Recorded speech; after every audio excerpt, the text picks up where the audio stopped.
Should you pay down debts or save for retirement? It's the Coke versus Pepsi debate of personal finance. When you have extra money at the end of the month, should you pay down debt or bulk up your retirement savings? Ask this question at a party of financial advisors, and you'll get as many different answers as there are attendees. That's good, because it's a very personal decision. The answer should always depend on an individual's financial situation and their emotional relationship to money. That said, there are a few useful guidelines to follow, and the answer that's best for you might not be as obvious as you think. How to pay off debt and save for retirement. When you ask for advice on whether you should pay off debt or save for retirement first, you'll quickly encounter the crowd that thinks all debt is bad.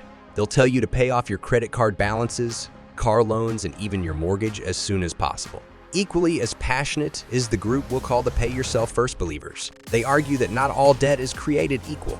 A personal bank loan with an 11 interest rate is hardly in the same class as a 3-home mortgage.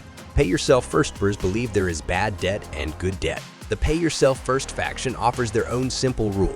If you can invest the money and earn a greater return than the cost of debt you are paying, why not save for retirement first? The S&P 500 has a long track record of earning roughly 7 returns over the long haul when you account for inflation. So why pay down a 3 mortgage and throw away the chance at higher returns? The math becomes even more persuasive when you consider tax deductions for mortgage interest and the potential for decades of compound investment growth. You'll be paying bills for your entire life. You might as well take care of yourself first, says John Thomas, a retiree in Cambridge, New York.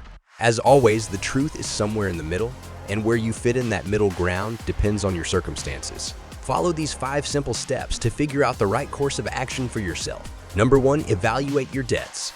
Start off by taking a long, hard look at your debts. Most people have a spectrum of debt. College loans, car payments, a few credit cards, maybe a mortgage. List your balances, your minimum monthly payments, and most importantly, the interest rates you're paying on each balance. Regardless of whether you consider yourself a pay yourself first or all debt is bad person, you'll want to make sure you're putting at least enough to meet minimum payment requirements. Then you can turn to interest rates. Any debts that require you to pay double-digit rates, such as credit card balances, should stick out. Revolving credit card debt is poisonous to most consumers. That's why even the most strident Pay Yourself First folks would suggest paying down those debts with all haste. Then you might move on to your lower interest debt and investment. But before you start paying bills, proceed to the following tasks. Number 2, see if you have a 400 match and maximize the match. If your company encourages retirement savings through some kind of matching arrangement, like a 400 match, even all debt is bad proponents would recommend you invest at least enough to capture that free money. If your employer pays you 50 cents for every $1, you put away up to 6 of your salary. That's a 50 return right away or when the savings vest. That high return leads most financial advisors to prioritize it over almost all non-mandatory debt repayment. Number 3, build an emergency fund. The most expensive mistake many consumers make is not planning for emergencies. The car needs a new transmission, your landlord raises the rent, you lose your income. The exact nature of emergencies isn't predictable, but having some kind of emergency is all but guaranteed. And if you have to pull out an expensive credit card or take out a personal loan to pay for whatever that emergency is, a year or 2 of responsible savings can go up in smoke. That's why you should work on building a good financial backup plan even as you pay down your debt. I keep 10 for savings to keep myself from going into debt further. Generally, experts recommend you have 3 to 6 months of living expenses socked away in a safe place. You shouldn't invest this money in stocks or stock-based funds. It should be as liquid and easily accessible as possible, like in a high-interest savings account.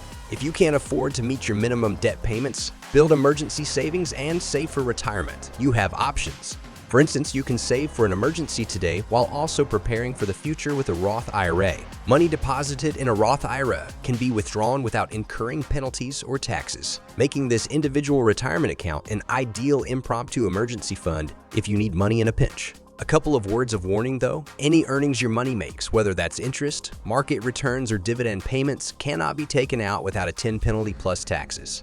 You'll also want to keep the funds you place there in safe investments like high-quality government bond funds or money market funds. Once you have sufficient emergency savings, you can start making your investments more aggressive and stock-based to help you grow wealth for retirement. Number 4, make a debt repayment plan. Once you're meeting your minimal debt obligations, have built up your emergency savings, and have maximized the free money you get to save for retirement, It makes sense to take what's left over each month and consider a blend of debt payments and retirement investments. But which to prioritize first? Your calculator might tell you to pay off the highest interest, highest balance debts first, and then to invest once you're left with debts that will cost less in interest than market performance will earn. While that may make the most sense mathematically, human nature and cognitive biases sometimes prevent us from making the most logical financial decisions, says Jeff Kreisler, head of behavioral science at JP Morgan Private Bank. One example, something behaviorists call hyperbolic discounting. We incorrectly discount the value of cash in the future. We'd rather have $10 today than get $15 in a month. That's because we're emotionally connected to our present, says Kreisler. Ever stronger for many people is the pull of loss aversion. We hate losing money. We hate it so much that we get angrier about paying a $20 parking ticket than we are happy when we find a $20 bill. Oftentimes, we'd need to win double the amount we'd lose to negate the pain of loss. We are more likely to act to avoid loss than to achieve gain, Kreisler says. We know we're losing money every month to our debtors, so we're going to be more motivated, often unconsciously so, to avoid that loss through paying off debt than to pursue the gain of saving for retirement. Number 5, maximize your retirement contributions. Once you've got your debt squared away, you can turn to maxing out your retirement contributions. Many retirement savers make the mistake of maximizing their 401k, employer matching contributions, and then stopping there. Your employer might stop giving at 6E, but there's no reason you can't contribute 10 or 12 of your salary into that tax-advantaged account. It really comes down to personal preference. Mathematically speaking, the best route would be to maximize your retirement savings as much as possible and take advantage of the low interest rate environment we're in on your debts, like by refinancing. However, I don't always do things based exclusively on the numbers. There's a psychological and relational aspect to the world of finances, and I've yet to ever meet anyone who ever regretted paying off all their debt. If you found this video helpful, please remember to like, comment, and subscribe so that you're up to date on all of our latest videos.